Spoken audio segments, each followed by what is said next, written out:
Welcome to our presentation on Elder Downing Oaks.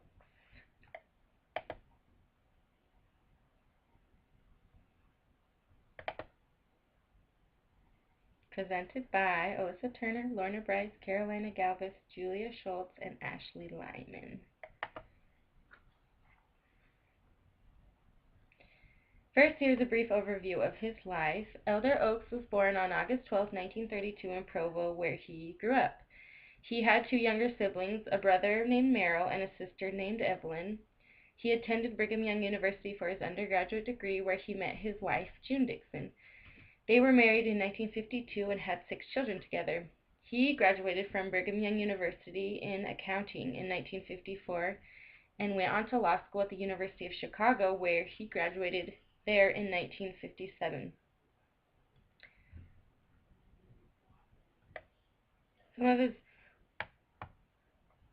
Some of his work-related positions included faculty at University of Chicago in 1961, director of the American Bar Foundation in 1970, president of BYU from 1971 to 1980, and a justice in the Utah Supreme Court from 1980 to 1984. And in May of 1984 is when he was called to be a member of the Quorum of the 12 Apostles.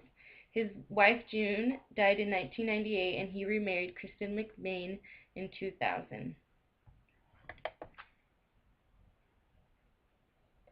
When asked about his calling as a member of the Quorum of the 12, he said, "It's up front a calling to spend the rest of your life, full-time, in his service, and to spend your life testifying his plan and his authority and his atonement and his resurrection, and to participate as assigned in the leadership in the church."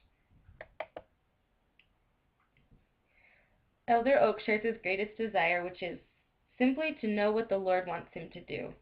Elder Oaks is also known for his willingness to speak bluntly about things such as dating, addressing threats to religious liberty, and pornography.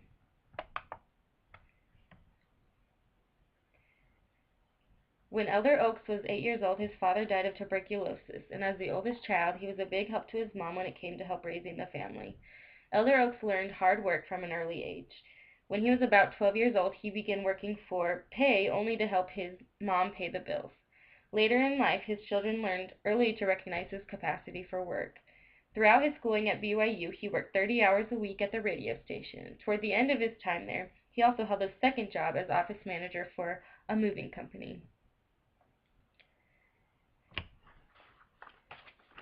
Elder Oaks had a wonderful mother named Stella. He once said, "I was blessed with an extraordinary mother. She surely was one of the many noble women who have ever lived in the latter days." He lauds her as a woman of great faith and a very skilled parent, and a woman possessed of great natural executive ability.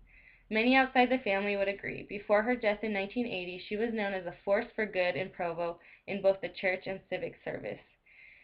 Elder Oaks said, "She gave me a great deal of responsibility and freedom. She encouraged me to have a job. From the time he first worked for pay at 11 or 12, he had been continuously employed."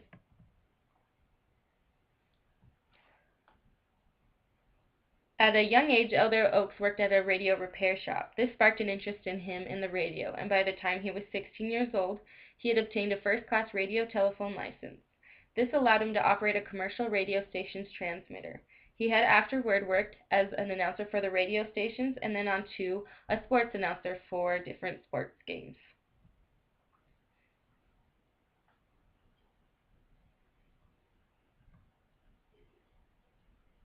He was always reading. His family recalls that he reads 3 or 4 newspapers a day. This includes papers from Washington, Salt Lake City, and Provo regularly. Along with that are the church magazines, an assortment of legal journals, and a wide variety of other books or periodicals. There is a pattern in his reading. He tackles technical things in the morning when he is fresher and saves lighter things for later. But reading matter is always close at hand. If he thinks he's going to be waiting at a stoplight, he will often pick up something to read, his wife says. Here's one of Elder Oaks' most famous talks, "Good, Better, and Best as a Mormon Message," that is very powerful. Something about some displays of merchandise in the catalog fixed itself in my mind. There were 3 degrees of quality.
Elder Oaks was very successful and admired in his profession.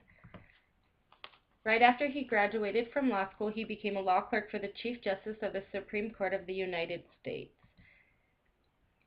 He then moved back to Chicago to work for a private law office 1 year later. And in 1961, as mentioned earlier, he became a full-time faculty member at the University of Chicago's law facilities. After being there for just 2 years, he was called to serve in the stake presidency of the Chicago South State. And during this time in the presidency, he also served as the chairman of the University of Chicago's disciplinary committee and helped discuss what action would be taken against students for a 17-day sit-in that took place in the school's administration building. He gained much respect from many people because of the way he handled the situation and was so fair and reasonable. Also during this time, Elder Oaks served as an assistant state's attorney for Cook County, Illinois. In 1964, Elder Oaks served as an associate and acting dean of the University of Chicago, where he won praise for his service as a legal counsel to the Bill of Rights Committee of the Constitutional Convention. In 1971, Elder Oaks became the director of the American Bar Foundation, which is an organization dedicated to advancing justice through rigorous research on the law, legal processes, and the law's impact on our society. In that same year, he became the president of Brigham Young University. In 1980, he served in the Utah Supreme Court and once said, "I can't think of anything in public life that I'd rather do than be a judge." He was very passionate about his career.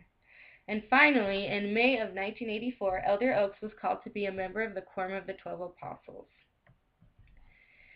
His family often says that Elder Oaks is very organized and loves to work. His motto is often, "Work first, play later," but his family jokes that it really ends up being, "Work first, play never." Elder Oaks loved to go fishing and camping with his family. Lloyd, his son, said just about every Saturday we'd pick up some night crawlers in Springville and head up to the canyon to fish in the Spanish Fork River. After a while, Lloyd would tire of fishing and collect or throw rocks, but his father would keep at it. "That," says June Oaks, "is typical. If he fishes with the same intensity that's there when he goes after his case books." Elder Oaks once said, "Desire dictates our priorities shapes our choices, and choices determine our actions," which has been inspirational to help lead us to find great happiness. Elder Oaks chooses not to waste his free time on activities, but to have fun while working. "I don't do anything for fun. I just have fun at what I do," he explains. "Time is a stewardship, and my goal is simply not to waste any," he told an Ensign interviewer in 1981. Not only does Elder Oaks spend time fishing and reading, but he is also the author and co-author of the various books, including With Full Purpose of Heart, His Holy Name, The Lord's Way, Carthage Conspiracy, The Pure in Heart, and Life's Lessons Learned. Elder Oaks is truly an example to us, and we are blessed to have him as one of our prophets.